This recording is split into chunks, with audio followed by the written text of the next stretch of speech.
Bonjour, dans cette vidéo, nous allons vous présenter une expérience afin de déterminer la loi des intensités dans un circuit en série. Pour réaliser ce type d'expérience, il faut savoir réaliser un montage à partir d'un schéma, utiliser un appareil de mesure, ici l'ampèremètre, et enfin savoir tirer une conclusion à partir des mesures obtenues.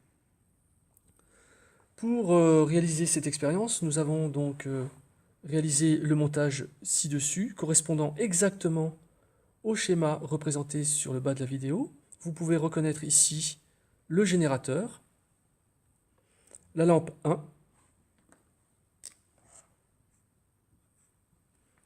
la lampe 2.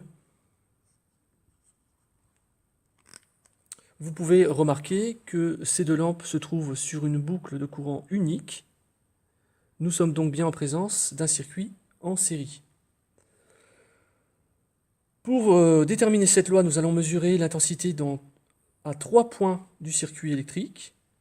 Le point 1, qui se trouve entre la borne plus du générateur et la lampe 1. Le point 2, qui se trouve entre la lampe 1 et la lampe 2. Le point 3, qui se trouve entre la lampe 2 et la borne moins du générateur. Pour mesurer l'intensité d'un courant électrique, l'ampèremètre se branche en série. Il faudra donc, à chaque mesure, remplacer un fil du circuit électrique par l'ampèremètre. Nous allons procéder à la mesure de l'intensité I1 à la position 1, entre la borne plus du générateur et la lampe 1. Cette partie du circuit correspond au fil rouge ici. Donc je vais enlever ce fil et remplacer ce fil par l'ampèremètre. La borne positive, ici, et sur la lampe. Pour réaliser une telle mesure, nous devons choisir donc deux bornes de l'ampèremètre, la borne 10 ampères et la borne COM. Nous devons choisir la borne correspondant au calibre le plus grand, puisque nous ne connaissons pas la valeur que nous allons mesurer. Borne 10 ampères, donc le bouton sélecteur doit être placé sur le calibre 10 ampères.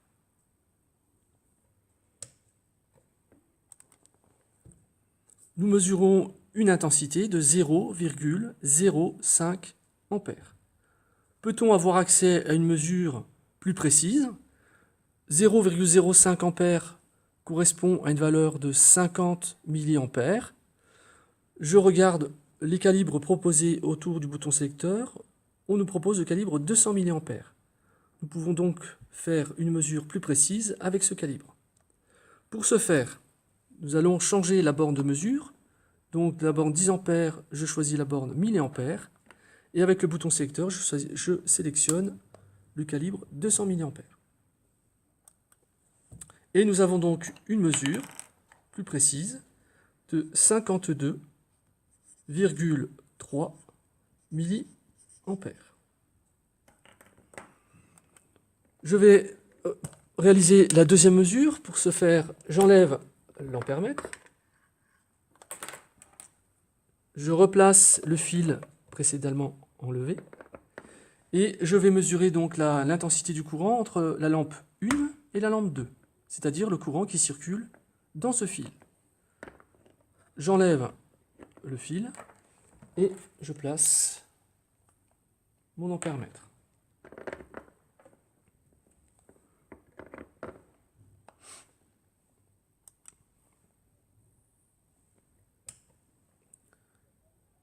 Et je mesure une intensité de 52,3. La valeur oscille entre 52,3 et 52,4 pour des raisons d'incertitude. Donc, je vais noter ici 52,3 mA. Procédons à la mesure de la troisième intensité. Donc j'enlève mon ampèremètre, je replace bien sûr le fil que j'avais enlevé, et je vais mesurer l'intensité à la position 3, c'est-à-dire entre la lampe 2 et le générateur. J'enlève donc ce fil et je place l'ampèremètre comme ceci.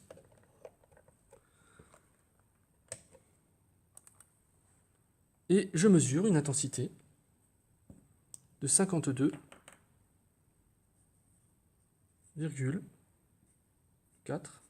milliampères.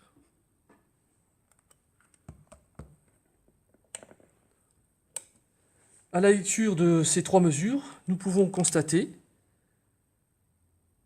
qu'elles sont pratiquement identiques. De ces mesures, nous pouvons donc en déduire que dans un circuit comportant des dipôles récepteurs en série, l'intensité est la même en tout point du circuit. Si vous avez des questions à poser à votre enseignant pour des précisions, vous pouvez le faire.